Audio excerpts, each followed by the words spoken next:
দেখি, দেখো।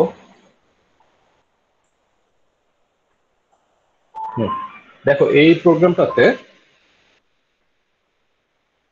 ফ্যাক্টোরিয়াল একটা ফাংশন আছে, মেইন একটা ফাংশন আছে। মেইনের ভিতরে এন একটা ভেরিয়েবল আছে, এরপর ফ্যাক্টোরিয়ালের ভিতরে আবার একটা এন আছে। হ্যাঁ, আর মেইনের ভিতরে একটা ফ্যাক্ট ভেরিয়েবল আছে, একটা আই ভেরিয়েবল আছে। ইসের ভিতরেও, আহ, এই ফ্যাক্টোরিয়াল ফাংশনের ভিতরেও একটা ফ্যাক্ট আছে এবং হলো একটা আই আই আছে। তো এখানে কোয়েশ্চেন হলো যে এই মেইন মেইন ফাংশনের যে এন ফ্যাক্ট এবং আই, এই ভেরিয়েবল গুলো কি এই ফ্যাক্টোরিয়াল ফাংশন থেকে অ্যাক্সেস করা যাবে কিনা।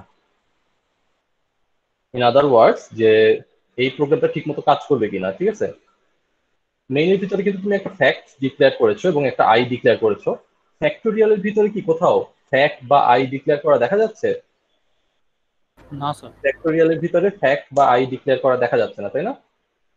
তো তোমার প্রোগ্রামটা যদি তুমি এভাবে লেখো যে ফ্যাক্ট আর আই যদি তুমি মেইনে ডিক্লেয়ার করো, ফ্যাক্টোরিয়ালে যদি তুমি সেটাকে অ্যাক্সেস করতে চাও, সেটা আসলে তুমি করতে পারবা না। অর্থাৎ এখানে যে কাজটা করা হয়েছে এটা আসলে করা যাবে না। এখানকার আই এবং এখানকার যে আই, হ্যাঁ, এই দুইটা আই আসলে সেম না। তুমি যদি ফ্যাক্টোরিয়ালের ভিতরে ফ্যাক্ট অথবা আই যদি ইউজ করতে চাও, তখন তোমাকে এখানে আলাদা করে ফ্যাক্ট আর আই দুইটা ভেরিয়েবল ডিক্লেয়ার করে নিতে হবে। Int fact to one I, হ্যাঁ, এভাবে করে ডিক্লেয়ার করে নিতে হবে। সো যখন কিনা এরকম ফাংশনের ভিতরে কোনো ভেরিয়েবল ডিক্লেয়ার করা হয়, সাপোজ এই যে ফ্যাক্ট ভেরিয়েবলটা আই ভেরিয়েবলটাকে মেইনের ভিতরে ডিক্লেয়ার করা হয়েছে, অথবা এন কেও মেইনের ভিতরে ডিক্লেয়ার করা হয়েছে, তখন এই ফাংশনটাকে এই অন্য কোনো ফাংশন থেকে অ্যাক্সেস, সরি, এই ভেরিয়েবলটাকে অন্য কোনো ফাংশন থেকে অ্যাক্সেস করা যায় না। হ্যাঁ, অন্য কোনো ফাংশন থেকে অ্যাক্সেস করা যায় না। এই ভেরিয়েবলটাকে বলা হয় হলো লোকাল ভেরিয়েবল। ঠিক আছে, তো সাপোজ আমি হচ্ছে কারেক্ট ভার্সনটাই দেখাই এই প্রোগ্রামটার। এখানে এই প্রোগ্রামটাতে একটা আগের প্রোগ্রামের কারেক্ট ভার্সনটা আছে। তো ফ্যাক্টোরিয়াল ফাংশনটার ভিতরে ফ্যাক্ট একটা ভেরিয়েবল আছে, আই একটা ভেরিয়েবল আছে, এন একটা ভেরিয়েবল আছে। এইগুলো হচ্ছে ফ্যাক্টোরিয়াল ফাংশনের local variable, local variables of the factorial function. এই মেইনের ভিতরে আছে এন আর ফ্যাক্ট, এগুলো হলো মেইন ফাংশনের লোকাল ভেরিয়েবল। তো একটা ফাংশনের লোকাল ভেরিয়েবল আরেকটা ফাংশন থেকে অ্যাক্সেস করা যাবে না। হ্যাঁ, এই লোকাল ভেরিয়েবলটার একটা বৈশিষ্ট্য হলো যে যতবার তুমি ফাংশন কল করবা, ততবার এই লোকাল ভেরিয়েবলগুলোর একটা করে কপি ক্রিয়েট হবে। যতবার তুমি ফ্যাক্টোরিয়াল কল করবা, ততবার এই ফ্যাক্ট আই এগুলোর একটা কপি ক্রিয়েট হবে। এবং এগুলো এখানকার যেই ভ্যালু গুলো আছে, যেমন ফ্যাক্টোরিয়ালটাকে ওয়ান দিয়ে ইনিশিয়ালাইজ করা হচ্ছে, ততবার এই ফ্যাক্ট ভেরিয়েবলটা লোকাল ভেরিয়েবল গুলা আবার হলো ইনিশিয়ালাইজ হবে। হ্যাঁ, অর্থাৎ তুমি যদি একবার ফ্যাক্টোরিয়াল ফাংশন কল করো মেইন থেকে, সাপোজ ফ্যাক্টোরিয়াল 5, তখন যেটা হবে, ফ্যাক্টোরিয়াল ফাংশনের জন্য তিনটা কপি ক্রিয়েট হবে, তিনটা ভেরিয়েবল ক্রিয়েট হবে। এন ক্রিয়েট হবে একটা, এন এর মান থাকবে 5। ফ্যাক্ট ক্রিয়েট হবে একটা, ফ্যাক্টের মান হবে প্রথমে 1। আই ক্রিয়েট হবে একটা, আই এর মান যে কোনো একটা গার্বেজ ভ্যালু থাকবে। হ্যাঁ, এরপর প্রোগ্রাম এক্সিকিউশন শেষে প্রোগ্রাম এক্সিকিউশন শেষে n এর মান 5ই থাকবে, ফ্যাক্টের মান 1 থেকে হয়ে যাবে ফ্যাক্টোরিয়াল 5 অর্থাৎ 120, এবং i এর মান হয়ে যাবে এই লুপটা থেকে বের হওয়ার পর i এর মান যা থাকবে অর্থাৎ 6 হবে এই ফাংশন থেকে বের হওয়ার সময়, বের হওয়ার ঠিক আগ মুহূর্তে। কিন্তু যখনই এই ফাংশন থেকে বের হয়ে যাবে প্রোগ্রামটা, এই যে রিটার্ন ফ্যাক্ট মানে হলো মেইন ফাংশনে ব্যাক করে চলে আসবে।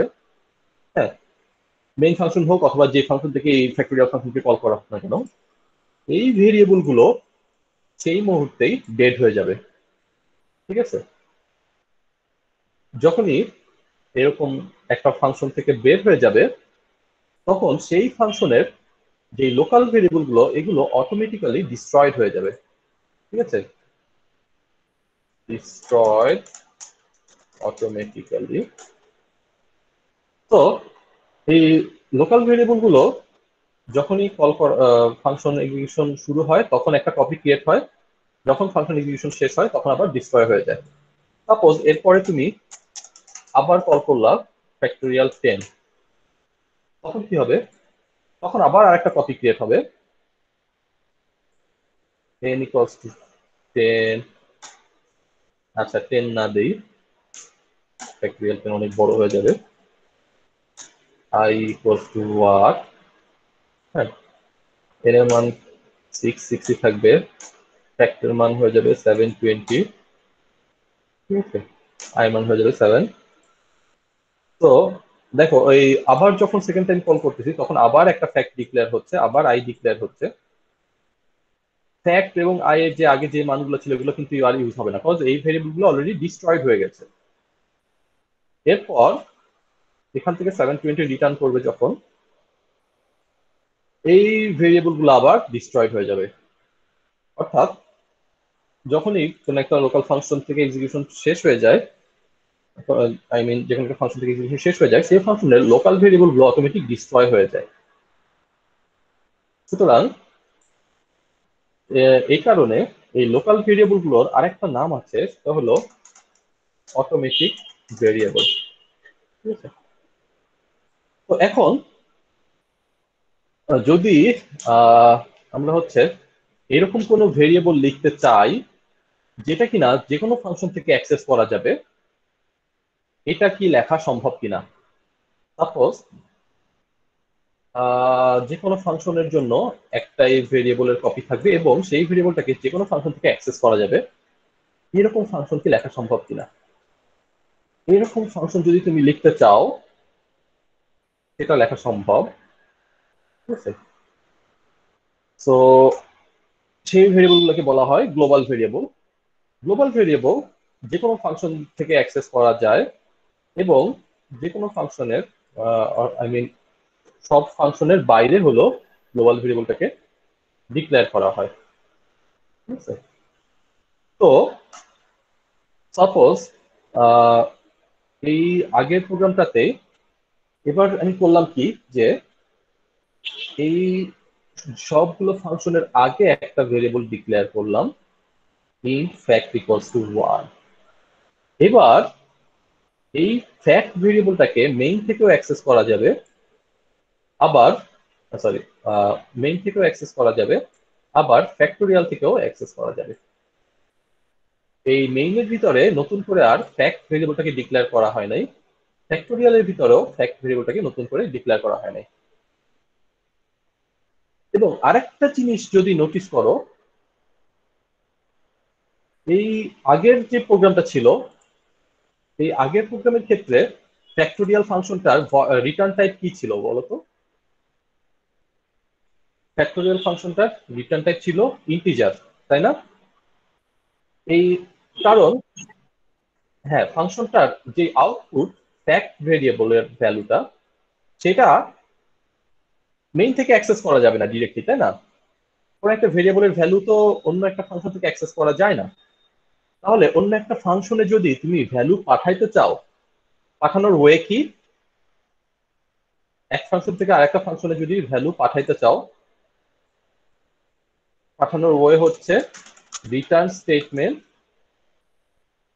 অথবা প্যারামিটারস। ঠিক আছে? প্যারামিটার দিয়ে একটা ফাংশন থেকে আরেকটা ফাংশনের ভ্যালু পাঠানো যায়। যেমন ফ্যাক্টোরিয়াল এন যখন কল করতেছি তখন এখানে মেইন থেকে একটা ভ্যালু আসতেছে।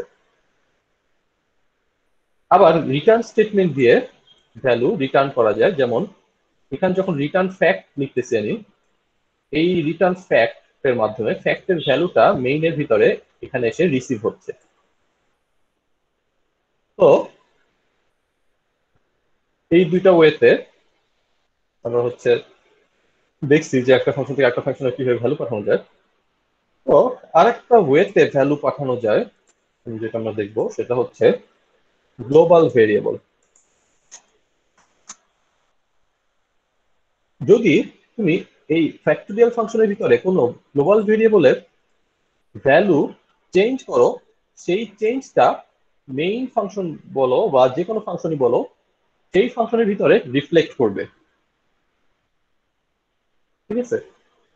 তো এই এবার ফ্যাক্টোরিয়াল ফাংশনের ক্ষেত্রে এই যে ফ্যাক্ট ভেরিয়েবলটাকে যে চেঞ্জ করা হচ্ছে, এই ফ্যাক্ট ভেরিয়েবলটা দেখো ফ্যাক্টোরিয়ালের ভিতরে ডিক্লেয়ার করা হয় নাই, মেইনের ভিতরেও ডিক্লেয়ার করা হয় নাই।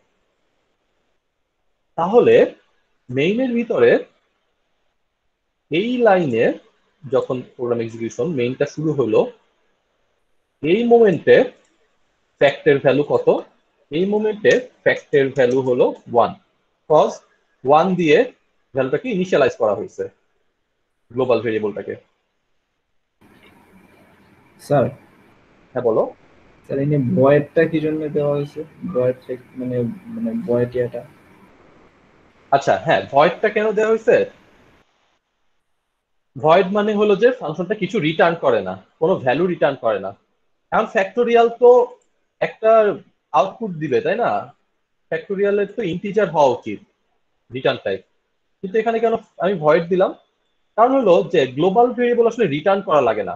গ্লোবাল ভেরিয়েবলে যেহেতু আমি কোন একটা চেঞ্জ করতেছি, এই চেঞ্জটা এখন যদি এই চেঞ্জটা করার পরে মেইন যদি এই গ্লোবাল ভেরিয়েবলটাকে জাস্ট রিড করে, গ্লোবাল ভেরিয়েবলটার ভ্যালু কত আছে সেটা যদি দেখে, তাহলেই কিন্তু সে ফ্যাক্টোরিয়ালের ভ্যালুটা পেয়ে যাবে। তার কিন্তু আর ফ্যাক্টোরিয়াল ফাংশন থেকে এক্সপ্লিসিটলি রিটার্ন করে আসা লাগবে না। ঠিক আছে? আগেরবার দেখো যখন ফ্যাক্টোরিয়াল ফাংশনটাকে কল করা হয়েছিল তখন এরকম কিছু একটা লেখা হয়েছিল, fact equals to factorial n, cause factorial function থেকে এই ভ্যালুটাকে রিটার্ন করা হচ্ছিল। যখন কিনা একটা ফাংশন ভ্যালু রিটার্ন করে তখন বাম পাশে ইকুয়াল দিয়ে আমরা সেই ভ্যালুটা রিসিভ করি। কিন্তু এবার ফ্যাক্টোরিয়াল ফাংশনটা যেটা করতেছে, একটা গ্লোবাল ভেরিয়েবলের ভিতরে চেঞ্জ করে দিচ্ছে। এই ক্ষেত্রে এই ফাংশনটার আর গ্লোবাল ভেরিয়েবলের ভ্যালুটা রিটার্ন করার দরকার হয় না। এই ফাংশনটা থেকে বের হওয়ার পরে যদি আমি গ্লোবাল ভেরিয়েবলের ভ্যালুটাকে রিড করি, কত আছে এটা যদি দেখি, তাহলে আমি ফ্যাক্টোরিয়ালের ভ্যালুটা পেয়ে যাব। ঠিক আছে? তো আমি এবার দেখাই স্টেপ বাই স্টেপ গ্লোবাল ভেরিয়েবলটার ভ্যালু কিভাবে চেঞ্জ হচ্ছে। প্রথমে ফ্যাক্টোরিয়ালের ভ্যালু 1, এরপর স্ক্যানএফ এর মধ্যে কোনো চেঞ্জ হয় না, যা ছিল তাই থাকলো। ফ্যাক্টোরিয়াল ফাংশন কল করার সময় এই লাইনে প্রোগ্রামটাকে ওয়েটিং এ রেখে এখানে চলে আসছে এক্সিকিউশনটা, তাই না? তো এই লাইনে যখন ফ্যাক্টোরিয়ালের মধ্যে এক্সিকিউশনটা শুরু হলো তখন ফ্যাক্টের ভ্যালু হচ্ছে 1। যেহেতু এটা গ্লোবাল ভেরিয়েবল, ফ্যাক্টোরিয়াল থেকেও এটা অ্যাক্সেসিবল, মেইন থেকেও অ্যাক্সেসিবল। এরপর লুপের ভিতরে ফ্যাক্টের ভ্যালুটা চেঞ্জ হচ্ছে। ঠিক আছে? ফ্যাক্টর ভ্যালুটা চেঞ্জ হয়ে হয়ে শেষমেশ 1 থেকে ফ্যাক্টোরিয়াল এন, অর্থাৎ এন এর মান যত, সাপোজ এন এর মান হলো 5, হ্যাঁ, যদি তাই হয় তখন এইখানে ফ্যাক্টোরিয়ালের ভ্যালুটা চেঞ্জ হতে হতে প্রথমবার হবে 1, তারপরবার হবে 2, তারপরবার হবে 2 × 3 মানে 6, তারপরবার হবে 24, তারপরবার হবে 120। মানে লুপের ভিতরে ফ্যাক্টোরিয়ালের ভ্যালুটা চেঞ্জ হবে এভাবে করে। লুপ থেকে যখন বের হবে তখন ফ্যাক্টোরিয়ালের ভ্যালু, অর্থাৎ ফ্যাক্ট ভেরিয়েবলটার ভ্যালু হচ্ছে 120। এই 120টাকে এবার আর রিটার্ন করা হচ্ছে না, জাস্ট এই ফাংশন থেকে বের হয়ে যাওয়ার পর মেইন ফাংশনে এই ভ্যালুটাকে প্রিন্ট করে দেওয়া হচ্ছে। যেহেতু এটা গ্লোবাল ভেরিয়েবল, এই ফাংশনের ভিতরে যদি চেঞ্জ হয় সেটা মেইনের ভিতরেও দেখা যাবে। তো এবার হচ্ছে এটার কোডটা যদি আমরা দেখি, দেখো আমি হচ্ছে একটু এন্টার স্ক্রিনটা শেয়ার দিই।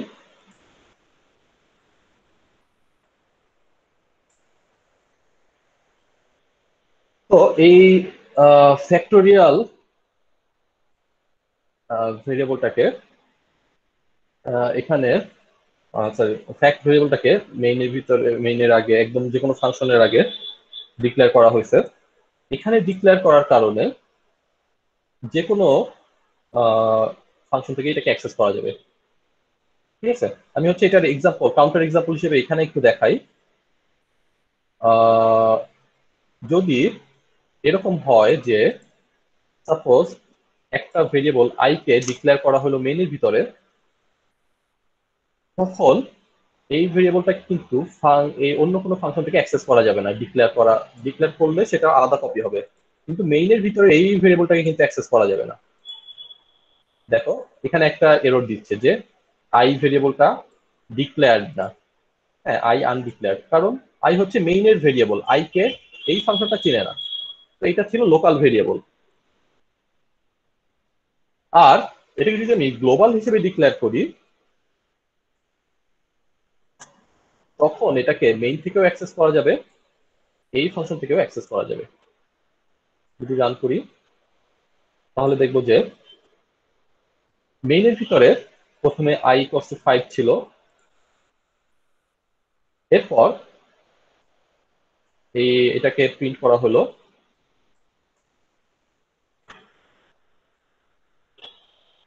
এরপর এই ফাংশনটা কল করা হলো।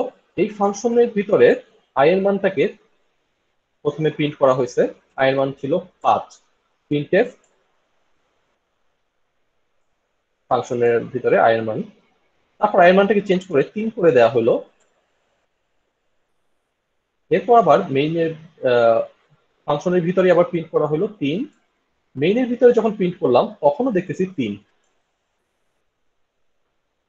তার মানে মেইনের ভিতরে কিন্তু i এর মানটাকে চেঞ্জ করা হয় নাই, ফাংশনের ভিতরে i এর মানটাকে চেঞ্জ করা হয়েছে। সেই চেঞ্জটা মেইনের ভিতরে এসে রিফ্লেক্ট করছে। যদি এই দুইটা আলাদা আলাদা ভেরিয়েবল হইতো, আলাদা আলাদা যদি ডিক্লেয়ার করা হইতো, মেইনের ভিতরে i আবার ফাংশনের ভিতরেও i, আচ্ছা আইটাকে এখানে করা লাগবে।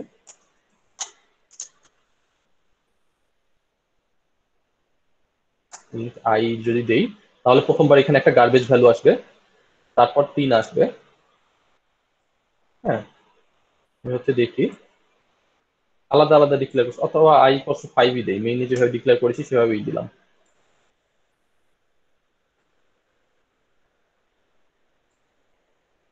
দেখো তাহলে কি গ্লোবাল ভেরিয়েবল বলতে দুই জায়গাতে মানে একটা ভেরিয়েবল দুইটা জায়গায় কাজ করবে এমন কিছু বোঝাতেছে? একটা ভেরিয়েবল দুইটা জায়গায় কাজ করবে, রাইট। লোকাল ভেরিয়েবল যদি হয়, প্রথমে মেইনের ভিতরে i এর মান 5, ফাংশনের ভিতরে i এর মান প্রথমে 5, এরপর ফাংশনের ভিতরে i এর মান 3, মেইনের ভিতরে i এর মান আবার 5 হয়ে গেছে। বিকজ এখানকার আইটাকে চেঞ্জ করার সাধ্য অন্য কোনো ফাংশনের নাই। ঠিক আছে, মেইনের ভিতরে আবার i এর মান আমরা দেখেছি পাচ্ছিলাম 5ই আছে। তো এই প্রোগ্রামটাতে যেটা হচ্ছে আলাদা আলাদা কপি আছে। আর যদি সেম ভেরিয়েবল দিয়ে দিই, তখন একই ভেরিয়েবলকে দুইজনই ইউজ করতেছে। তো এই ফ্যাক্ট ভেরিয়েবলটাকেও আমরা হচ্ছে এই সেম ওয়েতে দেখব। প্রথমে ঠিক আছে, ফ্যাক্ট একটা ডিক্লেয়ার করলাম, মেইন থেকে n = 5, এরপর ফ্যাক্টোরিয়াল এটাকে কল করলাম। মেইনের ভিতরে ফ্যাক্ট ভেরিয়েবলটাকে ডিক্লেয়ার করা হয় নাই, জাস্ট আমি ফ্যাক্ট ভেরিয়েবলটাকে প্রিন্ট করে দেব। ফ্যাক্টোরিয়াল ভ্যালুর ভিতরে, ফ্যাক্টোরিয়াল ফাংশনের ভিতরে ফ্যাক্ট ভেরিয়েবলটাকে ইউজ করা হয়েছে, চেঞ্জ করা হয়েছে। ফ্যাক্টের ভিতরে সেট করে দিয়ে দেওয়া হয়েছে এই n যে ভেরিয়েবলটা পাস করা হচ্ছে তার ফ্যাক্টোরিয়াল। এবার ফ্যাক্ট ভেরিয়েবলটাকে যদি আমি প্রিন্ট করি, ফ্যাক্টোরিয়াল ভ্যালুর ভিতরে দেখবো যে এখানে 120 আসছে, মেইনের ভিতরে দেখবো এখানে 120 আসছে। ফ্যাক্ট ইন ফ্যাক্টোরিয়াল 120 120, কজ তারা দুইজন একই ভেরিয়েবল নিয়ে কাজ করতেছে। এখন এইখানে একটা বিষয় আছে, তুমি যদি গ্লোবাল ভেরিয়েবলের নামেই একটা লোকাল ভেরিয়েবল ডিক্লেয়ার করো তখন কি হবে? সাপোজ ফ্যাক্ট নামে একটা ভেরিয়েবল অলরেডি আছে, একটা গ্লোবাল ভেরিয়েবল, তুমি ফ্যাক্ট নামে আরেকটা ভেরিয়েবল ডিক্লেয়ার করলা কোনো ফাংশনের ভিতরে। জিনিসটা এরকম যে গ্লোবাল ভেরিয়েবল যদি হয়, এটা হচ্ছে মেইন, এটা হচ্ছে গ্লোবাল, এটা হচ্ছে ফ্যাক্টোরিয়াল, ঠিক আছে? ওকে, হ্যাঁ, এখানে আছে ফ্যাক্ট ভেরিয়েবলটা, ফ্যাক্টর মান সাপোজ শুরুতে আছে 1। এবার যেটা হবে, এই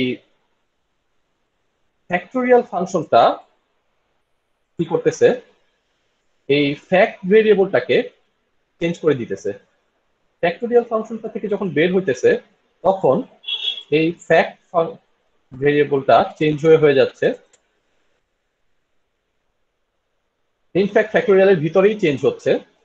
ফ্যাক্ট এইভাবে করে for i equals to 1, i less than equals to n, i plus plus, fact into equals to i। Factorial function যেটা করতেছে, এই গ্লোবাল ফ্যাক্ট ভেরিয়েবলটাকে চেঞ্জ করে প্রথমে 1 থেকে করতেছে 2, সরি 1 থেকে প্রথমে 1ই করতেছে, এরপর 1 থেকে করতেছে 2, এরপর 2 থেকে করতেছে 6, তাই না? 2 ইন্টু 3 মানে 6, এরপর 6 কে করতেছে 24, 24 কে করতেছে 120। হ্যাঁ, এভাবে করে চেঞ্জ করে দিল। এবার মেইন ফাংশন করতেছে কি, এই ভেরিয়েবলটাকে রিড করতেছে প্রিন্টএফ এর ভিতরে। তখন তাহলে আমরা স্ক্রিনে দেখতে পারবো যে প্রিন্টএফ %d ফ্যাক্ট যখন দিচ্ছি, স্ক্রিনে দেখতে পারবো যে এই গ্লোবাল ফ্যাক্টোরিয়ালটার ভ্যালু। এবার তুমি যদি এক কাজ করো যে মেইনের ভিতরে একটা ফ্যাক্টোরিয়াল ডিক্লেয়ার করো, হ্যাঁ, int fact equals to 1, global একটা ভেরিয়েবল ফ্যাক্ট অলরেডি আছে, মেইনের ভিতরে তুমি আবার একটা ফ্যাক্টোরিয়াল ভ্যালু ডিক্লেয়ার করেছো, তখন যেটা হবে যে মেইনের ভিতরে একটা ভেরিয়েবল ক্রিয়েট হবে, আই মিন মেইনের জন্য, সেটার নাম হচ্ছে ফ্যাক্ট, এবং সেটার ভিতরে তুমি 1 দিয়ে ইনিশিয়ালাইজ করছো, এটার মধ্যে 1ই থাকলো। হ্যাঁ, এবার দেখো ফ্যাক্ট ভেরিয়েবল কিন্তু এবার দুইটা হয়ে গেছে। ফ্যাক্টোরিয়াল ফাংশনটা কোন ফ্যাক্টরের ভিতরে চেঞ্জ করবে? ফ্যাক্টোরিয়াল ফাংশনে কিন্তু এই ফ্যাক্টের ভিতরে চেঞ্জ করার কোনো সাধ্য নাই, তাই না? ফ্যাক্টোরিয়াল ফাংশনের ভিতরে যেহেতু কোনো ফ্যাক্ট নাই, হ্যাঁ, যখন কিনা এখানে fact into equals to i দেয়া হবে, ফ্যাক্টোরিয়াল ফাংশন কি করবে যে আমি হচ্ছে একটা ফ্যাক্টকেই চিনি, সেটা হচ্ছে গ্লোবাল ভেরিয়েবল ফ্যাক্ট, তখন সে যে এই গ্লোবাল ভেরিয়েবল ফ্যাক্টের ভিতরে চেঞ্জটা করবে। মেইন যখন ফ্যাক্ট ভেরিয়েবলটাকে প্রিন্ট করবে, তখন মেইন দেখবে যে একটা ভেরিয়েবল আছে লোকাল ফ্যাক্ট, আর একটা ভেরিয়েবল আছে গ্লোবাল ফ্যাক্ট। যখন কিনা একই নামে একটা লোকাল এবং একটা গ্লোবাল ভেরিয়েবল থাকে, তখন সবসময় এই লোকাল ভেরিয়েবলটা প্রায়োরিটি পায়। যতবারই তুমি ফ্যাক্ট ভেরিয়েবলটাকে অ্যাক্সেস করবা মেইনের ভিতরে, প্রতিবার তুমি এই লোকাল ভেরিয়েবলটাকেই অ্যাক্সেস করবা, ঠিক আছে? যদি এটা না থাকতো তখন আলাদা কথা, এটা যদি না থাকে তখন তুমি ফ্যাক্ট বলতে একটা ফ্যাক্ট কি চিনো, সেটা হচ্ছে গ্লোবাল ভেরিয়েবল। কিন্তু যখনই এটা আছে তখন তুমি হচ্ছে এই গ্লোবাল ভেরিয়েবল ফ্যাক্টটাকেই চিনবা। জিনিসটা এরকম যে হলো, সাপোজ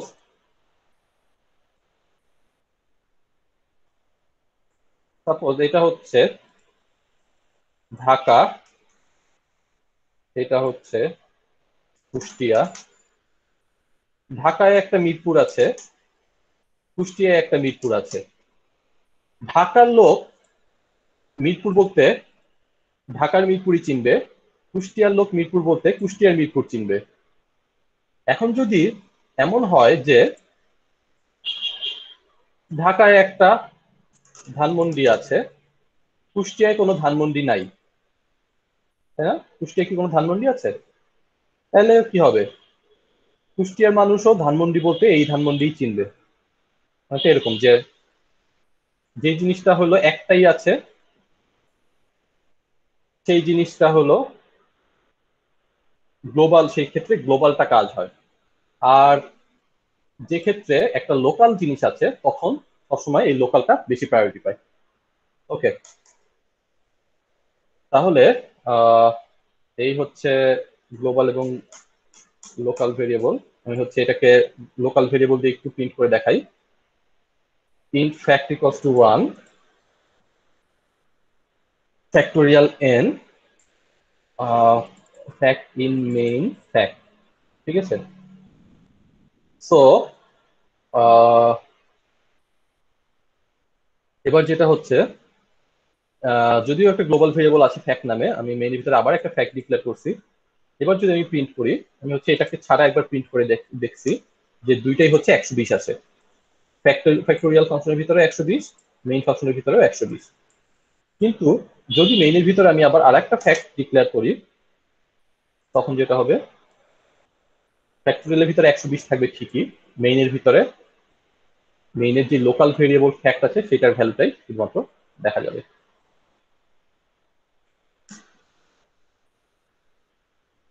এখন এই গ্লোবাল ভেরিয়েবলের একটা সমস্যা আছে। সাপোজ তুমি হচ্ছে গ্লোবাল ভেরিয়েবল দিয়ে ফ্যাক্টোরিয়াল ফাংশনটা ইউজ করলা, হ্যাঁ, তুমি হচ্ছে 120 পাইলা। এখন তোমার আবার আরেকটা ফ্যাক্টোরিয়াল বের করা দরকার। ফ্যাক্টোরিয়াল 6 তোমার বের করা দরকার।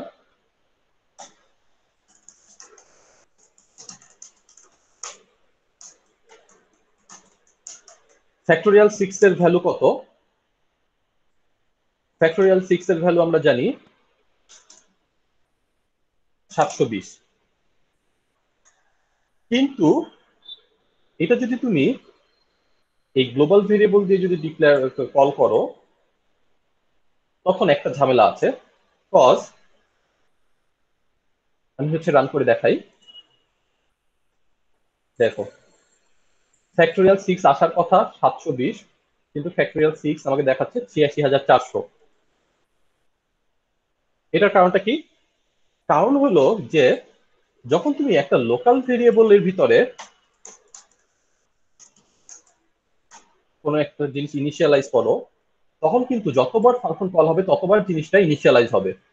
বাট গ্লোবাল ভেরিয়েবলটা কিন্তু তুমি যে উপরে ইনিশিয়ালাইজ করছো, এরপরে এই একবার ফ্যাক্টোরিয়াল ফাংশন বের করার পরে যখন এখানে 120 হয়েছে, ফ্যাক্টোরিয়াল 5 কল করার পরে এই 120 কিন্তু 120ই রয়ে গেছে।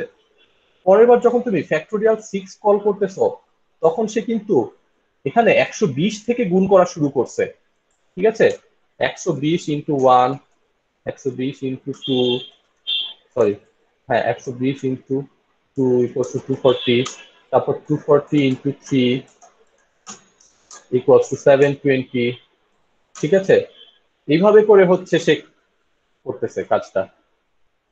অর্থাৎ গ্লোবাল ভেরিয়েবলের ভ্যালু কিন্তু বারবার ফাংশনের ভিতরে অটোমেটিক ইনিশিয়ালাইজ হবে না।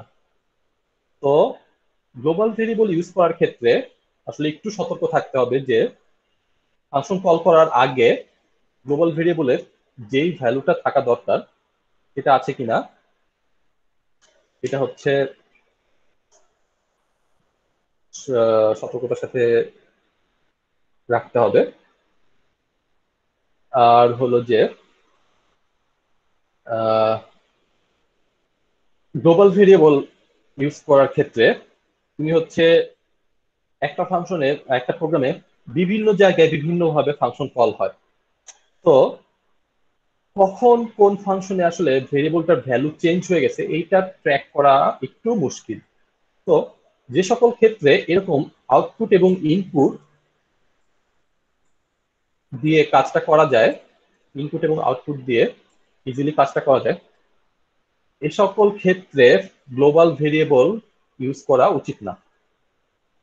হ্যাঁ, তো গ্লোবাল ভেরিয়েবল ইউজ করার ক্ষেত্রে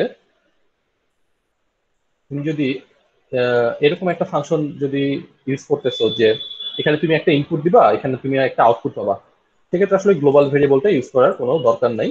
যেখানে আসলেই দরকার সেখানে তুমি গ্লোবাল ভেরিয়েবলটা ইউজ করবা। ঠিক আছে? কোন ক্ষেত্রে আসলে গ্লোবাল ভেরিয়েবলগুলো ইউজ করা যায়, তাহলে সাপোজ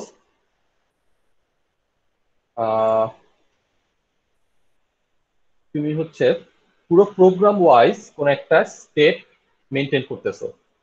হ্যাঁ, সাপোজ তুমি একটা গেম ডেভেলপ করছো, সেই গেমের একটা স্টেট, সাপোজ তোমার গেমের কত স্কোর হয়েছে, ইন্ট স্কোর, এটা তুমি হচ্ছে গ্লোবাল ভেরিয়েবল হিসেবে রাখলা। কজ তুমি যে কোনো ফাংশন দিয়েই স্কোর আপ হইতে পারে, স্কোর ডাউন হইতে পারে। ঠিক আছে? তো তুমি এই স্কোরটাকে গ্লোবাল ভেরিয়েবল হিসেবে রেখে দিলা, যে যে কোনো একটা ফাংশনের ভিতরে এই স্কোরটা যদি বাড়ে তাহলে বাড়বে, যদি কমে তাহলে কমবে। ঠিক আছে, এটা তুমি হচ্ছে করতে পারো গ্লোবাল ভেরিয়েবল দিয়ে। এরপর ধরো কোন একটা ফাইল, ঠিক আছে, যেটা কিনা যে কোনো ফাংশন, একাধিক ফাংশন থেকে ইউজ করা লাগতে পারে। তারপর হচ্ছে কিছু কনফিগারেশন, হ্যাঁ, কিছু হচ্ছে কনস্ট্যান্ট, গ্লোবাল কনস্ট্যান্ট, এই জিনিসগুলো কনফিগারেশন প্যারামিটার, গ্লোবাল কনস্ট্যান্ট, এই টাইপের জিনিস তুমি হচ্ছে গ্লোবাল ভেরিয়েবল হিসেবে ইউজ করতে পারো। বিকজ গ্লোবাল ভেরিয়েবল ইউজ করলে তোমার হচ্ছে একটা ফাংশন থেকে আরেকটা ফাংশনের মধ্যে কমিউনিকেশনের জন্য বারবার হলো এই প্যারামিটার অথবা রিটার্ন টাইপটা ইউজ করা লাগতেছে না যেহেতু, তাই না? তো সেক্ষেত্রে তুমি এই টাইপের কিছু ভেরিয়েবল হলো গ্লোবাল ভেরিয়েবল হিসেবে ইউজ করতে পারো, বাট অবশ্যই একটু কেয়ারফুল থাকা লাগবে যে গ্লোবাল ভেরিয়েবলটা ঠিক মতো ইউজ করা হচ্ছে কিনা, আনএক্সপেক্টেড কোনো ওয়েতে যেন ভেরিয়েবলটা চেঞ্জ না হয়ে যায়, এটা হচ্ছে একটু কেয়ারফুল থাকা লাগবে। ওকে, আরেকটা জিনিস তাহলে এখন দেখবো, সেটা হলো আহ দেখি আমি হচ্ছে এটার জন্য কোনো, হ্যাঁ, একটা জিনিস দেখবো, সেটা হচ্ছে ফাংশনের প্রোটোটাইপ। ঠিক আছে? সো ফাংশনের প্রোটোটাইপ জিনিসটা কি?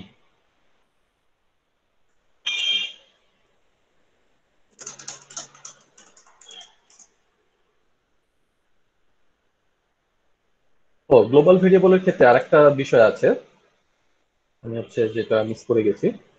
সাপোজ যদি হচ্ছে তুমি মেইনের ভিতরে কোনো একটা ভেরিয়েবল ডিক্লেয়ার করো, তখন কি হয়? এটা একটা গার্বেজ ভ্যালু থাকে না? কিন্তু গ্লোবাল ভেরিয়েবল তুমি যদি ডিক্লেয়ার করো,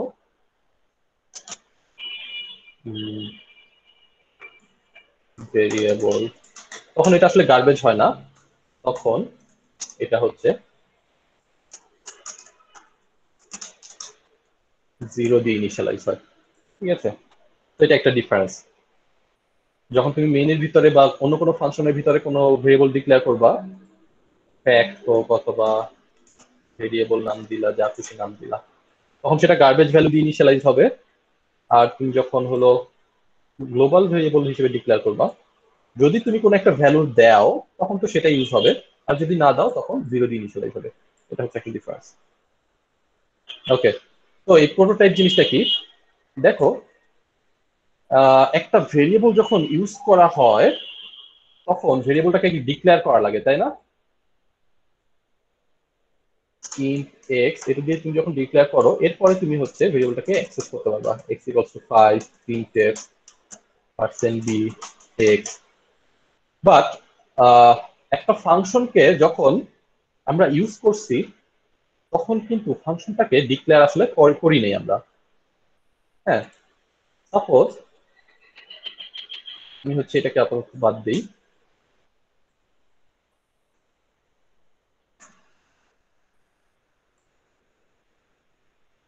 ওকে,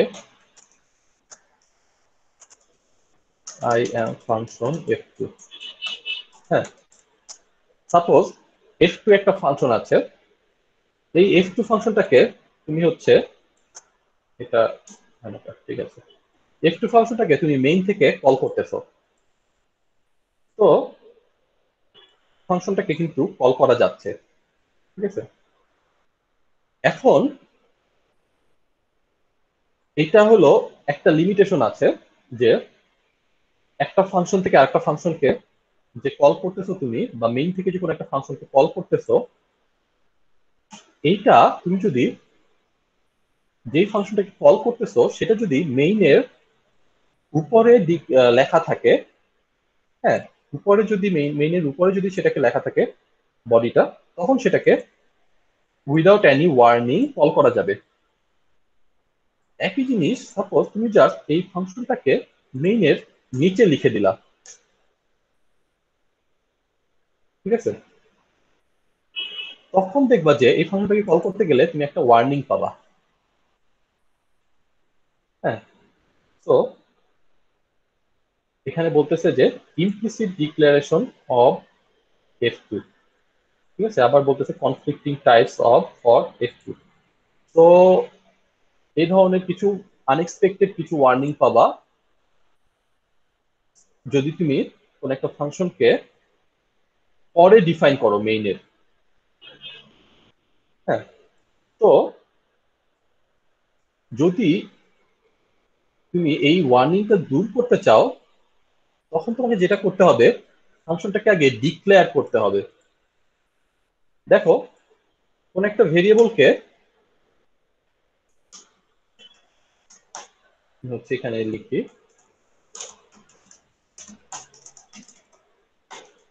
সাপোজ এটা হচ্ছে int x printf %b x, int x = 3, অথবা int x x = 3, এরপর হচ্ছে তুমি ভ্যালুটা প্রিন্ট করলা, ঠিক আছে, সুন্দর মতো x এর ভ্যালুটা প্রিন্ট হবে। বাট তুমি যদি এক্সটাকে পরে ডিক্লেয়ার করো তাহলে কিন্তু তুমি এই এক্সটাকে আগে ইউজ করতে পারবে না, তাই না? তোমাকে হচ্ছে আগে ডিক্লেয়ার করতে হবে, তারপর অ্যাক্সেস করতে হবে। তো তুমি যখন একটা ফাংশনকে মেইনের উপরে যখন ডিফাইন করতেছি আমরা, তখন মেইন হচ্ছে এই ফাংশনটাকে চিনে, সুতরাং এই ফাংশনটাকে মেইন তখন কল করতে পারে। বাট যদি তুমি নিচে লেখো তখন এই মেইন হচ্ছে f2 ফাংশনটাকে চিনে না, ঠিক আছে। মেইন তখন এই f2 ফাংশনটাকে চিনে না, তখন যেটা হয় যে একটা ওয়ার্নিং আসে। তো তোমার যেটা করতে হবে যে এই ফাংশনটাকে আগে ডিক্লেয়ার করে নিতে হবে, ঠিক আছে, তারপর এই ফাংশনটাকে কল করতে হবে। তো ফাংশনকে ডিক্লেয়ার করার জন্য যে জিনিসটা দিতে হয় সেটা হলো ফাংশনের প্রোটোটাইপ। হ্যাঁ, তো ফাংশনের প্রোটোটাইপটা কিভাবে লিখে? ফাংশনের প্রোটোটাইপটা লেখার জন্য এই যে এটা পুরাটা মিলে হলো ফাংশনের ডেফিনিশন। তো এই পুরাটা হচ্ছে, এটা বাদ দিয়ে দিই, ডেফিনিশন, আর এইটা হলো ফাংশনের সিগনেচার।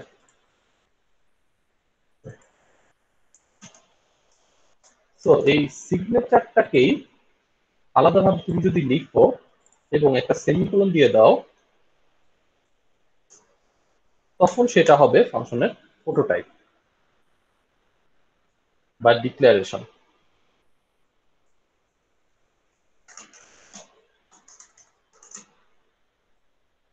তো এটা হচ্ছে এই ফাংশনের ডিক্লারেশন বা প্রোটোটাইপ।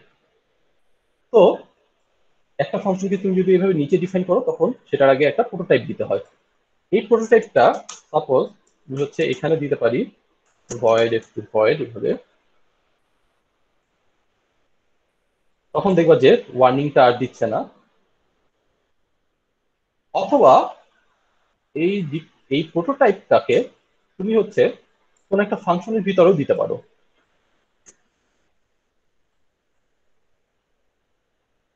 হ্যাঁ, তখন দেখবো যে আর ওয়ার্নিংটা দিচ্ছে না। তো তুমি যদি প্রোটোটাইপটাকে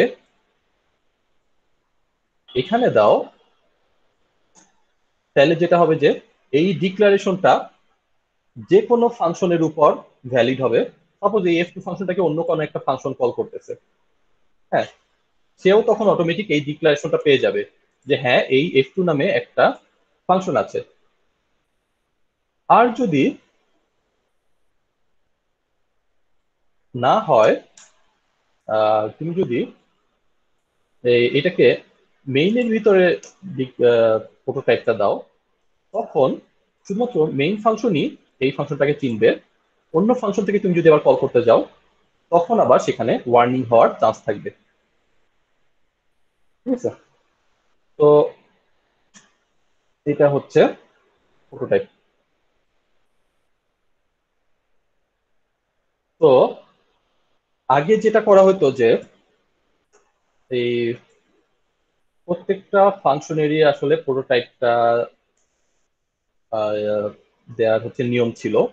তুমি যদি প্রোটোটাইপ না দিয়ে এই অবস্থায় কল করতে যাও তখন দেখা যেত যে প্রোগ্রামটা, তুমি যদি উপরে ডিফাইন করো তাহলে তো সমস্যা নাই, বাট নিচে যদি তুমি ডিফাইন করো তাহলে তুমি যেটা করবা অবশ্যই এই প্রোটোটাইপটা দিয়ে দিবা। ঠিক আছে, void f f2 void করে হচ্ছে প্রোটোটাইপটা আমরা দিয়ে দিব, তাহলে আর এই ওয়ার্নিংটা আমাদেরকে পেতে হবে না। ঠিক আছে, ওকে,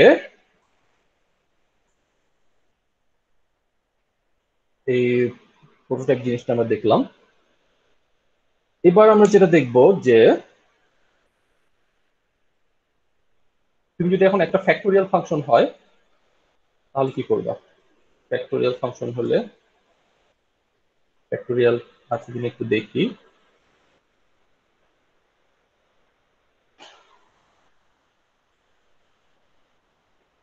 ওকে, পাওয়ার ফাংশনটা আছে। সাপোজ এই পাওয়ার ফাংশনটাকে তুমি যদি হচ্ছে কল করো, ঠিক আছে, কোনো এরর ছাড়া দিচ্ছে, ওয়ার্নিং ছাড়া কল করতেছে।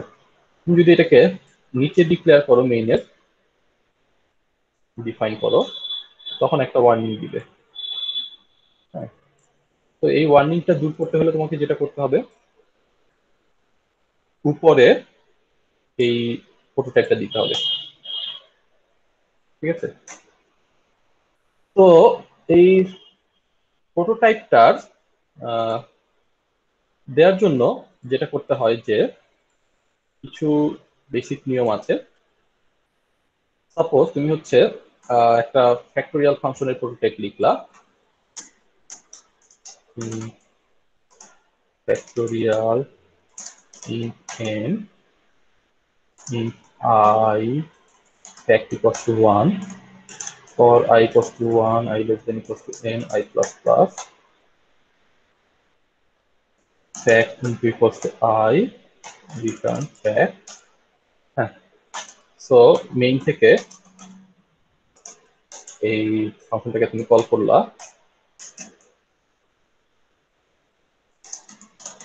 এরপর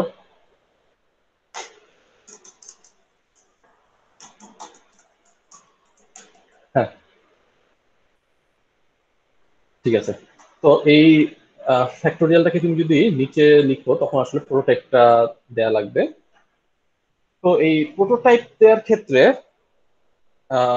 কিছু বিষয় আছে যে তুমি উপরে যদি ডিফাইন করো তাহলেও প্রোটোটাইপ দিতে পারো, সমস্যা নাই। এই প্রোটোটাইপ দেওয়ার ক্ষেত্রে তোমার ভেরিয়েবলের টাইপটা দিতে হয়, ভেরিয়েবলের নামটা না দিলেও হয়। তুমি যদি এইভাবে করে ডিক্লেয়ার করো, লিখি লিখি, হ্যাঁ, তুমি যদি ইন্ট এন এভাবে করে পুরো প্রোটোটাইপটা লেখো, ঠিক আছে, তাহলে সমস্যা নেই। তুমি যদি প্রোটোটাইপের ক্ষেত্রে জাস্ট টাইপটা লেখো তাইলেও আসলে সমস্যা নেই। এখানে জাস্ট কি টাইপের ভেরিয়েবল থাকবে এটা ইম্পর্টেন্ট, ভেরিয়েবলের নামটা তুমি কি দিচ্ছ এটা আসলে ইম্পর্টেন্ট না। ভেরিয়েবলের নাম যদি নাও ম্যাচ করে তাহলেও আসলে সমস্যা নেই। এখানকার ভেরিয়েবলের নাম, প্যারামিটারের নামটা তুমি দিয়েছো ইন্ট নাম্বার, এখানকার প্যারামিটারের নামটা দিয়েছো তুমি ইন্ট এন, এটাও আসলে কোনো প্রবলেম না। তোমার জাস্ট এই নামগুলা ঠিক থাকলেই হবে। ঠিক আছে, তো এই হচ্ছে প্রোটেক্টের নিয়ম। অ্যারের ক্ষেত্রে কি করবা, তোমার যদি এরকম হয় যে একটা অ্যারে পাস করতেছো, দেখি আমি সার্চ অ্যারে ফাংশনটা বের করি। তো এই সার্চ অ্যারেটাতে প্রোটেক্ট তুমি যদি দিতে চাও, যদি নিচে লেখো তখন প্রোটেক্ট দেওয়া লাগবে, তাই না? এই যে ওয়ার্নিং দিছে অলরেডি। তো তুমি যেটা করতে হবে যে এইটা তো তুমি দিবা, তুমি যদি পুরো একটা নাম সহ দাও তাহলে তো সমস্যা নাই। হ্যাঁ, তুমি যদি এই যে কোনো ওয়ার্নিং দেয় নেই, তুমি যদি এটাকে জাস্ট টাইপ দিতে চাও,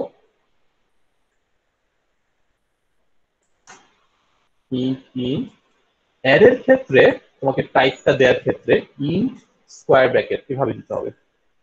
অর্থাৎ এটা যে একটা অ্যারে, এটা তোমার বুঝাই দিতে হবে। দেখো, অ্যারের পুরো নাম সহ তুমি যদি লেখো তখন স্কোয়ার ব্র্যাকেটটা থাকে হলো এই ভেরিয়েবলের নামের পরে, বা তুমি যেহেতু ভেরিয়েবলের নামটা দিতেছো না, তুমি যদি এই পুরো জিনিসটা মুছে দাও তখন আসলে ও মনে করবে এখানে একটা ইন্টিজার আসবে, বাট এখানে তো আসলে একটা ইন্টিজার আসবে না। দেখো এরর দিয়ে দিছে, প্রোটোটাইপের সাথে তোমার এই জিনিসটা মিলতেছে না। তো যেহেতু এখানে তুমি একটা ইন্টিজার অ্যারে পাঠাবা, তখন তোমাকে যদি নাম না দাও অ্যাটলিস্ট স্কোয়ার ব্র্যাকেটটা অবশ্যই দিতে হবে অ্যারের ক্ষেত্রে, তখন সে বুঝবে হ্যাঁ ঠিক আছে এখানে একটা ইন্টিজার অ্যারে আসবে। ঠিক আছে, সো এই হচ্ছে প্রোটোটাইপ। তো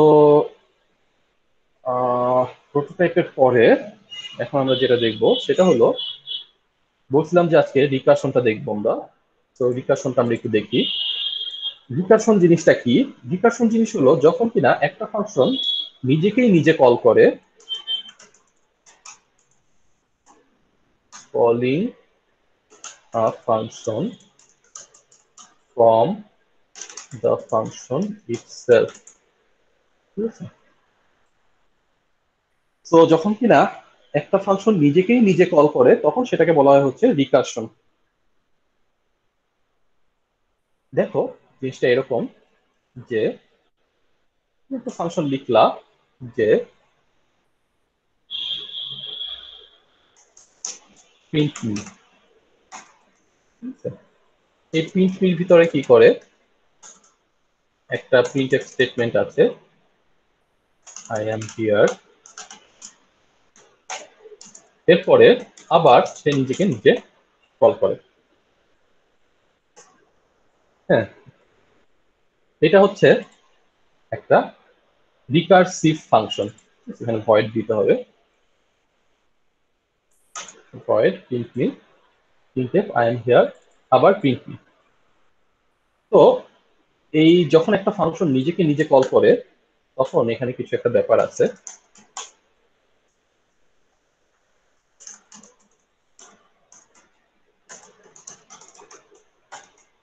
সাপোজ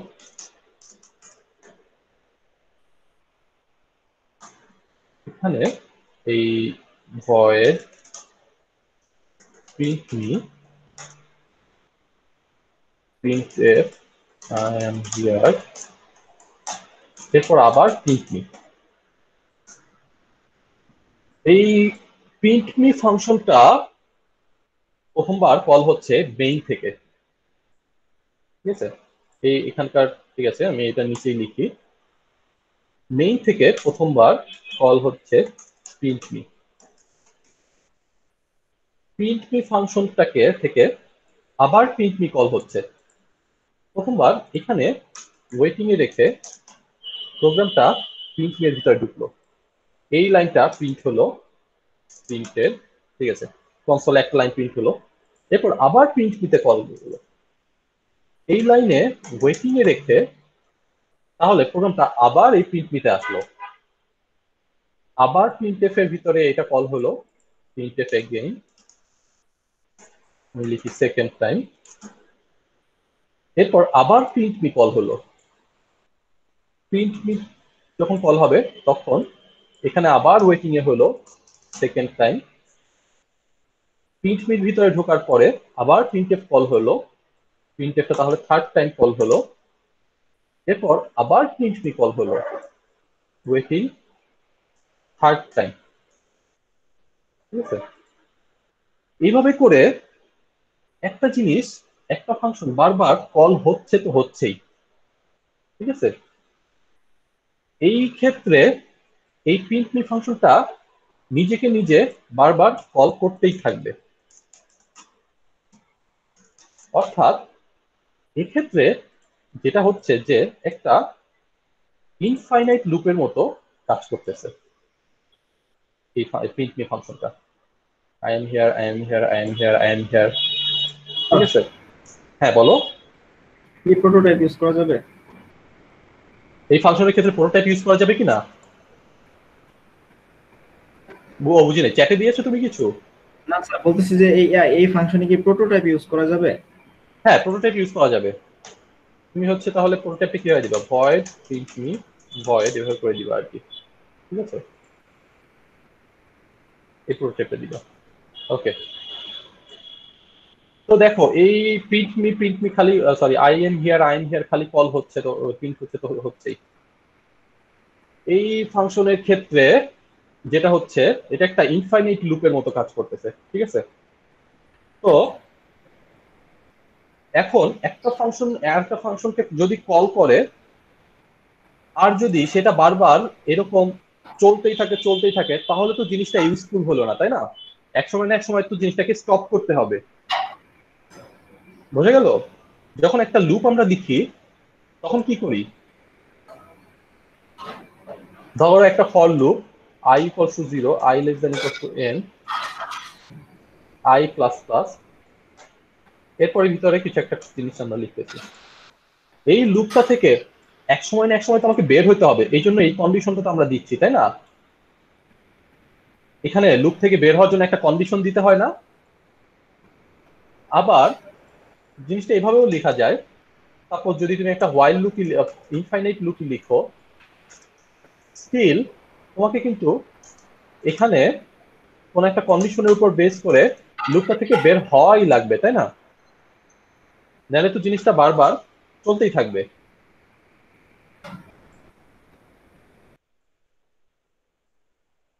তো এই রিকারশনের ক্ষেত্রেও এই ফাংশন কলটা যেন একবার শেষ হয় সেজন্য একটা ব্যবস্থা করা লাগবে। তো যখন কিনা এটাকে মেইন ফাংশন থেকে কল করা হচ্ছে তখন জিনিসটা এরকম হচ্ছে যে প্রিন্ট মি, হ্যাঁ, তো তখন মেইন থেকে কল যাচ্ছে প্রিন্ট মিতে, প্রিন্ট মি থেকে আবার প্রিন্ট মি, এরপর আবার প্রিন্ট মি, আবার প্রিন্ট মি, আবার প্রিন্ট মি, মানে জাস্ট কল যাচ্ছে যাচ্ছে যাচ্ছে এরকম একটার পর একটা কল হয়েই যাচ্ছে, ঠিক আছে? তো তোমাকে যেটা করতে হবে যে কোনো একটা পর্যায়ে গিয়ে এইখানে স্টপ করে দিতে হবে, জানে যেন আর কল না হয়, নিজেকে নিজে যেন আর কল না করে। নিজেকে নিজে কেন কল করতেছে এটা কি বুঝতে পারছো, বারবার কেন কল করতেছে? এখানে কি কারো সমস্যা আছে? না স্যার। দেখো এই যে প্রিন্ট মি যেহেতু কল হয়েছে, প্রথমবার নিজেকে নিজে কল করলো, ঠিক আছে, এরপর ভিতরে তো সে আবার একই কোড পাবে, একই কোড যেহেতু পাবে সে তো আবার নিজেকে নিজে কল করবে, পরের বার যখন আবার ঢুকবে সে তো আবার একই কোড পাবে, সে তো আবার নিজেকে নিজে কল করবে, রাইট? তো তোমাকে একটা পর্যায়ে গিয়ে এই জিনিসটা স্টপ করে দিতে হবে, অর্থাৎ কোন একটা টার্মিনেটিং কন্ডিশন তোমাকে আসলে দিতে হবে। তুমি যখন কোন একটা টার্মিনেটিং কন্ডিশন দিবা, তখন যেটা হবে যে এই যে প্রিন্ট বি থেকে প্রিন্ট বিতে কল যাচ্ছে যাচ্ছে যাচ্ছে, এখানে গিয়ে যখন স্টপ হয়ে যাবে, এখানকার এক্সিকিউশনটা শেষ হয়ে যাবে, এখানকার এক্সিকিউশন শেষ হয়ে গেলে জিনিসটা ব্যাক করবে তার আগের ইনস্ট্যান্সে। প্রতিবার হচ্ছে এই যে এই লাইনে ওয়েটিং রেখে যাচ্ছে না, সাপোজ এটা হচ্ছে ফার্স্ট কল, এটা হচ্ছে সেকেন্ড কল, এটা হলো থার্ড কল, এটা হলো ফোর্থ কল, এটা হলো ফিফথ কল, এটা হলো সিক্সথ কল। সিক্সথ কল কাকে ওয়েটিং এ রেখে আসছে? ফিফথ কলকে। অর্থাৎ সিক্সথ কল ব্যাক করবে ফিফথ কলের কাছে, ফিফথ কল ওয়েটিং এ রেখে আসছে ফোর্থ কলকে, ফিফথ কল ব্যাক করবে ফোর্থ কলে, ফোর্থ কল ওয়েটিং এ রেখে আসছে থার্ড কলকে, থার্ড কল ব্যাক করবে ফোর্থ কল ব্যাক করবে থার্ড কলে, থার্ড কল ওয়েটিং এ রেখে আসছে সেকেন্ড কলকে, সেকেন্ড কল ওয়েটিং এ রেখে আসছে ফার্স্ট কলকে, ফার্স্ট কল ওয়েটিং এ রেখে আসছে মেইনকে, এরপরে গিয়ে এক্সিকিউশনটা শেষ হবে, ঠিক আছে? সো এই টার্মিনেটিং কন্ডিশনটা যদি আমরা দিতে চাই, এই জিনিসটা কিভাবে দেয়া যায়? মোস্ট কমন ওয়ে হচ্ছে এই জিনিসটা দেয়া হয় depending on the value of the parameters, on the values of the parameters, অর্থাৎ প্যারামিটারের ভ্যালুর উপর ডিপেন্ড করে এই টার্মিনেটিং কন্ডিশনটা দেয়া হয়। যেমন তুমি যদি সাপোজ একটা নাম্বারকে 10 বার প্রিন্ট করবা, প্রিন্ট প্রিন্ট 1 to 10, প্রথমে তুমি যেটা করবা, একটা ভেরিয়েবল নিবা n, হ্যাঁ, অনেক সময় দেখা যায় যে হ্যাঁ এমন একটা ফাংশন যেটার মধ্যে আসলে কোনো প্যারামিটার পাঠানোর দরকার হয় না, তারপর সেটার ভিতরে প্যারামিটার পাঠাইতে হয়, রিকার্সিভ এর ক্ষেত্রে এটা আসলে লাগে, ঠিক আছে? তো তুমি হচ্ছে ইন্ট n একটা রাখবা, তুমি করবা কি, প্রথমে প্রিন্ট করবা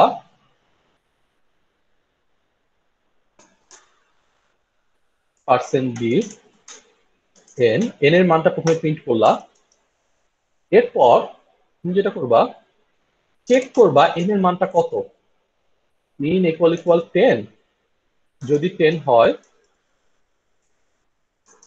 তখন তুমি কি করবা, রিটার্ন করে দিবা, আচ্ছা এটা ভয়েড দিলেই হচ্ছে। আর যদি না হয় এলস, তখন তুমি নিজেকে নিজে কল করবা প্রিন্ট 1 to 10, এবার তুমি যেটা করবা, প্যারামিটারটাকে চেঞ্জ করে দিবা, প্যারামিটারটাকে সাপোজ দিয়ে দিলা n+1, ঠিক আছে?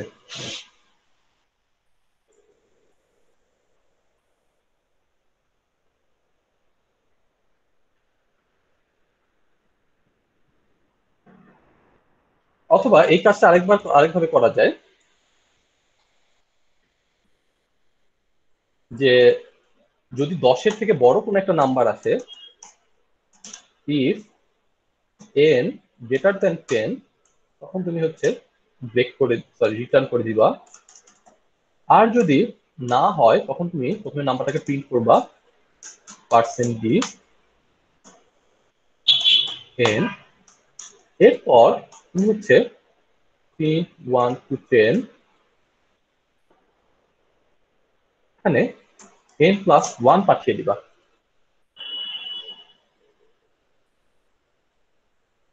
এই ফাংশনটা কিভাবে কাজ করবে দেখো, প্রথমে সাপোজ মেইন থেকে কল করা হলো int মেইন থেকে 3 1 2 10 এটাকে কল করা হলো 1 দিয়ে। হ্যাঁ, তো প্রথমে চেক করবে যে int 1 to 10, ঠিক আছে, এই ফাংশনটাতে আসলো। এই ফাংশনটার, আচ্ছা আমি নামটা একটু চেঞ্জ করে দিই। এই ফাংশনের নাম হচ্ছে জাস্ট প্রিন্ট মি।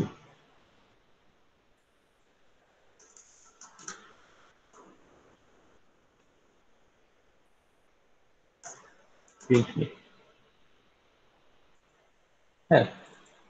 এই ফাংশনটাতে যখন আসবে, প্রথমবার কলটা আসবে 1 দিয়ে। 1 দিয়ে যখন কল আসবে তখন এই এই লাইনটা কি, এই ফাংশনটা করবে কি, প্রিন্ট করবে 1, প্রিন্ট 1। এরপর ফাংশনটা আবার কল করবে প্রিন্ট মি n প্লাস 1, যেই প্যারামিটারটা তার কাছে আসে তার সাথে এক যোগ করে আরেকটা কল করবে, এটা হচ্ছে প্রিন্ট মি 2। হ্যাঁ, প্রথম কলটা আসছে কিন্তু মেইন থেকে, এই কলটা আসছে মেইন থেকে, মেইনের থেকে আসছে প্রিন্ট মি 1, প্রিন্ট করবে 1, প্রিন্ট মি 2 করবে কি, প্রিন্ট করবে 2। এরপর আবার কল হবে, কল হবে হচ্ছে প্রিন্ট মি 3। এভাবে করে কল হইতে হইতে একবার এক পর্যায়ে গিয়ে কল হবে প্রিন্ট মি 10। প্রিন্ট মি 10 কি করবে, 10 প্রিন্ট করবে। এরপর প্রিন্ট মি 10 কল করবে প্রিন্ট মি 11।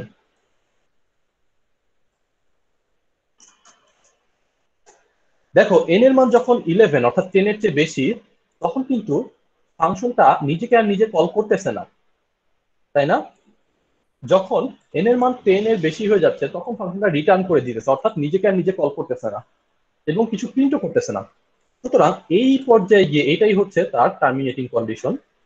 এখান থেকে সে ব্যাক করবে, প্রিন্ট মি 10 কে সে ওয়েটিং এ রেখে আসছে, প্রিন্ট মি 10 এ গেল, প্রিন্ট মি 10 এবার ওয়েটিং এ রেখে আসছে প্রিন্ট মি 9 কে, প্রিন্ট মি 9 এ গেল। এভাবে করে উপরে উঠতে উঠতে প্রিন্ট মি 3 তে গেল, প্রিন্ট মি 3 ওয়েটিং এ রেখে আসছে প্রিন্ট মি 2 কে। এরপর গেল প্রিন্ট মি 1 এর কাছে, প্রিন্ট মি 1 থেকে রিটার্ন করবে মেইনে। তো আমি হচ্ছে যদি এই ফাংশনটাকে একটু লিখি,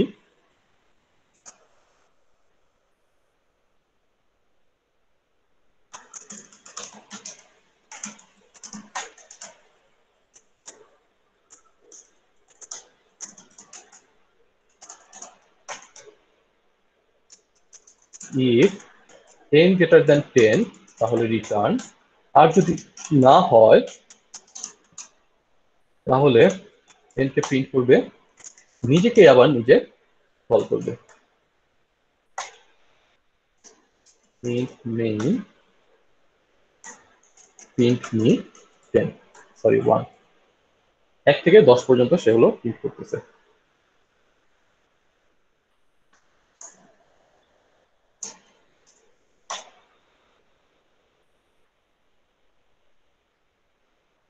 এখানে n প্লাস 1 হবে।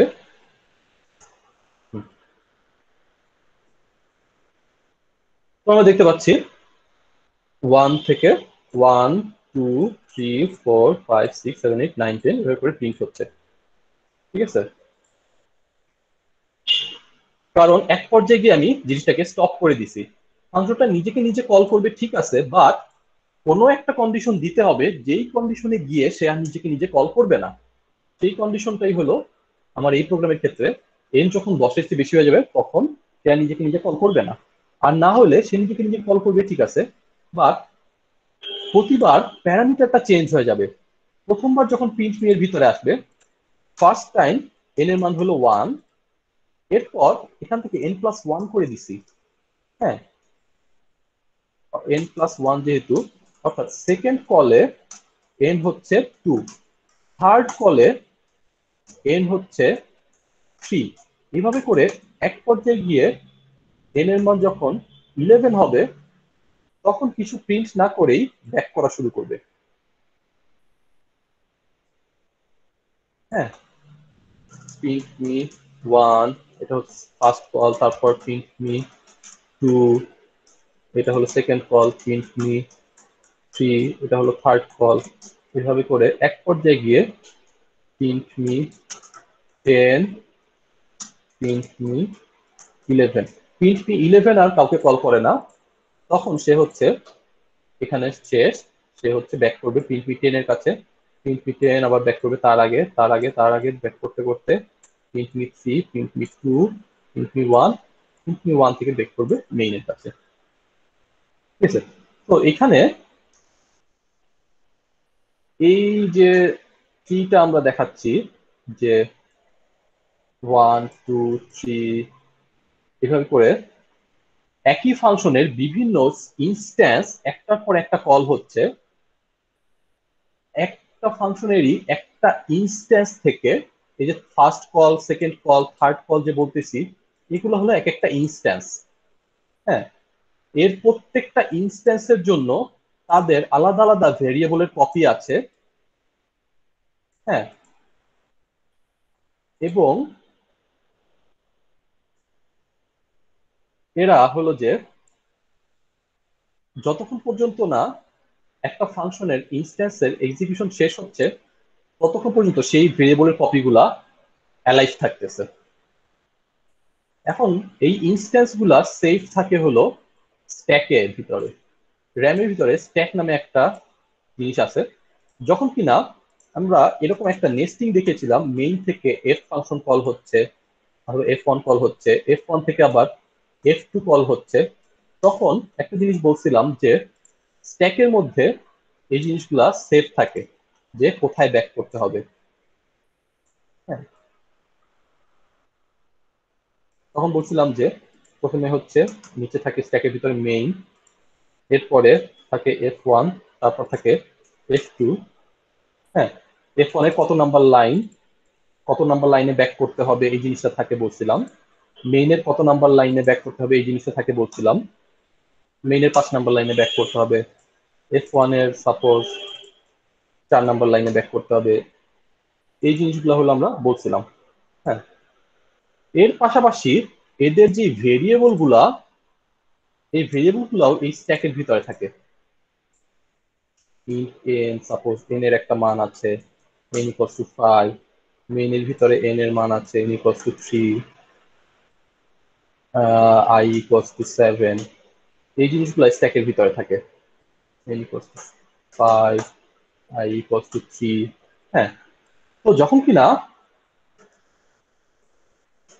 এরকম একই ফাংশন বারবার কল হচ্ছে, তখন এই তাদের জন্যই, সাপোজ মেইন আছে, এই একটা ফাংশনের নাম সাপোজ হলো মি অথবা কল মি,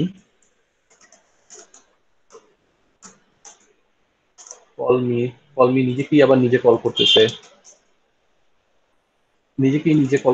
নিজেরই একটা একটা ইনস্ট্যান্স এখানে স্ট্যাকের ভিতরে জমা হতে থাকে। যখন কিনা টার্মিনেটিং কন্ডিশনটা হয়ে যায়, তখন আবার ব্যাক করার সময় এগুলো একটা একটা করে রিমুভ হয়ে যায় স্ট্যাক থেকে। হ্যাঁ, তো যখন কিনা এই ফাংশনের ইনস্ট্যান্স গুলো স্ট্যাকে থাকতেছে, এদের আলাদা আলাদা ভেরিয়েবলের কপিও এখানে থাকতেছে। প্রথমবার n equals to 1, পরের বার n equals to 2, তারপরের বার n equals to 3। যখন স্যার কিনা, হ্যাঁ বলো। স্যার স্যার আমি ইস্তিয়াক বলছিলাম স্যার। স্যার আমার একটু আর্জেন্ট কাজ ছিল তো স্যার, একটু ডাকতেছে স্যার, একটু যাইতে হইতো স্যার। আচ্ছা ঠিক আছে। স্যার আমি go ahead. চ্যাট বক্সে আমার আইডি দিয়ে দিচ্ছি স্যার। আচ্ছা ঠিক আছে, থ্যাংক ইউ স্যার। ওকে। তো এইভাবে করে সাপোজ এক পর্যায়ে গিয়ে কল মি 11। হ্যাঁ, তো এই 11 এর পরে 11 এর কাজ যখন শেষ, 11 নিজেকে আর নিজে কল করে না, এখানে কল মি 11 হচ্ছে 10 এর কাছে রিটার্ন করবে, 10 আবার 9 এর কাছে। কল মি 3 এর কাছে যখন আবার আসবে, এখানে n এর মান 3, এটা থেকে বের হয়ে যাবে। এরপরে আসবে এটার কাছে, এটাও স্ট্যাক থেকে বের হয়ে যাবে। এরপরে এটার কাছে আসবে, স্ট্যাক থেকে বের হয়ে যাবে। এরপর মেইনে চলে আসবে। ঠিক আছে, মেইনে চলে আসবে, তখন এটা স্ট্যাক থেকে বের হয়ে যাবে, এরকম। তো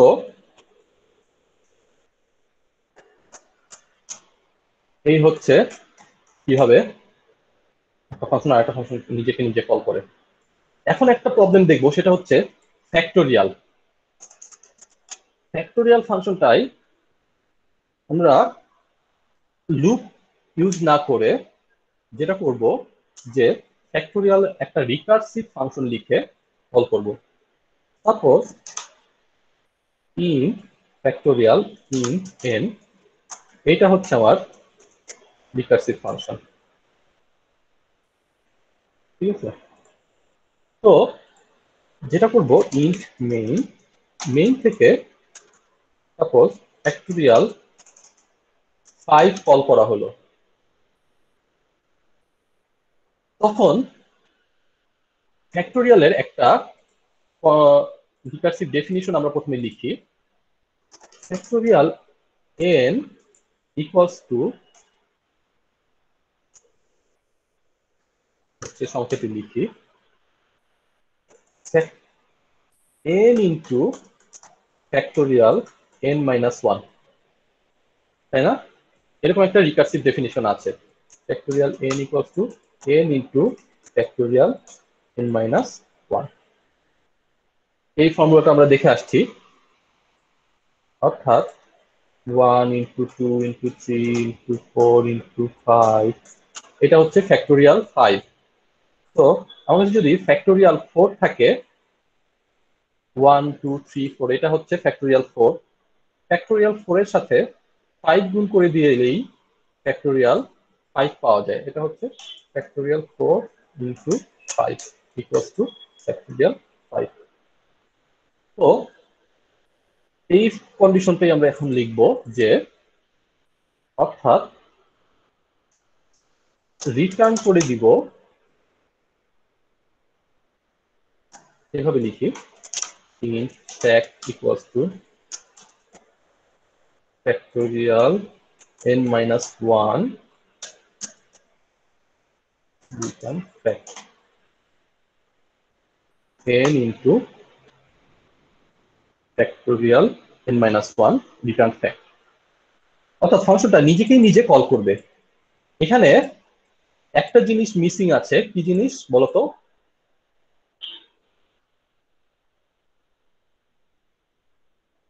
এই ফাংশনের টার্মিনেটিং কন্ডিশনটা দেয়া হয় নাই। যদি এইভাবে করে রাখি, তখন যেটা হবে, প্রথমে ফ্যাক্টোরিয়াল 5 কল হবে, ফ্যাক্টোরিয়াল 5 থেকে কল হবে ফ্যাক্টোরিয়াল 4, ফ্যাক্টোরিয়াল 4 থেকে কল হবে ফ্যাক্টোরিয়াল 3, এরপর কল হবে ফ্যাক্টোরিয়াল 2, এরপর কল হবে ফ্যাক্টোরিয়াল 1, এরপর কল হবে ফ্যাক্টোরিয়াল 0, এরপর কল হবে ফ্যাক্টোরিয়াল -1, এরপর -2, -2, -3, এভাবে কল হতেই থাকবে, হতেই থাকবে, হতেই থাকবে। একটা টাইমে গিয়ে আসলে এটাকে স্টপ করতে হবে। দেখো, এই নেগেটিভ নাম্বারের ফ্যাক্টোরিয়াল আসলে আমাদের কোনো দরকার নাই। আমরা জানি ফ্যাক্টোরিয়াল 0 মানে হচ্ছে 1। তো ফ্যাক্টোরিয়াল, এটা যদি n এর মান যদি 0 হয়ে যায়, তখন আমরা যেটা করব, এই ফর্মুলাটা আর ইউজ করব না, কজ ফ্যাক্টোরিয়াল 0 হচ্ছে 1। ফ্যাক্টোরিয়াল 0 ক্ষেত্রে, অর্থাৎ n ইকুয়ালস টু 0 ক্ষেত্রে এই কন্ডিশনটা, এই ফর্মুলাটা আসলে অ্যাপ্লিকেবল না। হ্যাঁ, এটা আমরা দিব যে n greater than 0 for n greater than 0, আর ফ্যাক্টোরিয়াল 0 হচ্ছে 1। এটা হচ্ছে আমাদের বেস কেস। বা টার্মিনেটিং কন্ডিশন। এই বেস কেসটা যদি না থাকে তখন আমরা এই কাজটা করতে পারবো না, বিকজ এই বেস কেসে গিয়ে আমাকে প্রোগ্রামটা টার্মিনেট করে দিতে হবে, আই মিন এই রিকার্সিভ কলটা টার্মিনেট করতে হবে। তো ফ্যাক্টোরিয়াল এটা যখন 0 আসবে, আমি হচ্ছে এখানে কন্ডিশনটা এইভাবে দিয়ে দিব, ইফ n = 0 রিটার্ন 1। সো যেটা হবে 1 চলে আসবে ফ্যাক্টোরিয়াল 1 এর কাছে। 1 ফ্যাক্টোরিয়ালটা কল করবে কি হবে, ফ্যাক্ট ইকুয়ালস টু 1 ইন্টু 1, এই 1টা হচ্ছে n, আর এই 1টা হলো ফ্যাক্টোরিয়াল 0। সে হচ্ছে 1 ইন্টু 1 রিটার্ন ফ্যাক্ট, এই ফ্যাক্টের মানটা অর্থাৎ 1টাকে আবার রিটার্ন করবে 2 এর কাছে, এটা হলো 2। হ্যাঁ, তখন 2 কি করবে, ও সরি 2 না, 1, 1 into 1 equals to 1, 1 K return করবে 2 এর কাছে। তখন 2 কি করবে, fact equals to 2 into 1। 2 into 1 কেন, এই 2টা হচ্ছে n এর মান, আর এই 1টা হচ্ছে ফ্যাক্টোরিয়াল n-1 বা 1। 2 আবার কি করবে, ফ্যাক্টের মানটা রিটার্ন করবে 2। হ্যাঁ, এই 2 এর মান 3 এর কাছে যখন আসবে, 3 এর কাছে ফ্যাক্ট ইকুয়ালস হবে 3 ইন্টু 2। 3 ইন্টু 2 কেন, 3 হলো n এর মান, আর 2 হচ্ছে ফ্যাক্টোরিয়াল n-1 অর্থাৎ ফ্যাক্টোরিয়াল 2। ফ্যাক্টোরিয়াল 2 এর রেজাল্ট হলো 2। ফ্যাক্টোরিয়াল 2 রিটার্ন করছে হলো 2, অর্থাৎ ফ্যাক্টোরিয়াল 2 হচ্ছে 2। 3 ইন্টু 2 6, এটা আবার রিটার্ন হবে ফ্যাক্টোরিয়াল 4 এর কাছে। ফ্যাক্টোরিয়াল 4 ফ্যাক্ট ক্যালকুলেট করবে 4 ইন্টু 6, 6 হলো ফ্যাক্টোরিয়াল 3, আর 4 হলো n এর মান, n into factorial n-1, 4 into factorial 3। Factorial 3 এর মান রেজাল্ট চলে আসছে 6। এরপরে এই 4 ইন্টু 6 এটা আবার যাবে 5 এর কাছে, ফ্যাক্ট ক্যালকুলেট হবে 5 ইন্টু 24, এই 24টা হচ্ছে ফ্যাক্টোরিয়াল 4। এবার ফ্যাক্টের মান হবে 120, এই 120 রিটার্ন হবে মেইনের কাছে, এইটা যাবে হলো মেইনের কাছে। ঠিক আছে, তো এইটাই হলো আসলে রিকারশন ট্রি, যে n এর মান চেঞ্জ হইতে হইতে এক পর্যায়ে গিয়ে n এর মান বেস কেসে পৌঁছে যায়, এরপর বেস কেস থেকে একটা রেজাল্ট রিটার্ন হয়, সেই রেজাল্টটাকে ইউজ করে এর আগের লেভেলের রেজাল্টটা ক্যালকুলেট করা হয়, সেই রেজাল্টটা ইউজ করে তার আগের লেভেলের রেজাল্টটা ক্যালকুলেট করা হয়, এরপরে তার আগের লেভেল, এরপর তার আগের লেভেল, তার আগের লেভেল, এইভাবে করে একদম ফাইনালি মেইনের কাছে রেজাল্টটা রিটার্ন হয়। Sir, hello sir. হ্যাঁ বলো। স্যার স্যার পরের ক্লাসে স্যার এক্সাম আছে স্যার, যদি একটুখানি স্যার প্রেজেন্টটা নিতেন স্যার। ঠিক আছে, হ্যাঁ আমাদের ক্লাস আসলে শেষ। Thank you sir. থ্যাংকস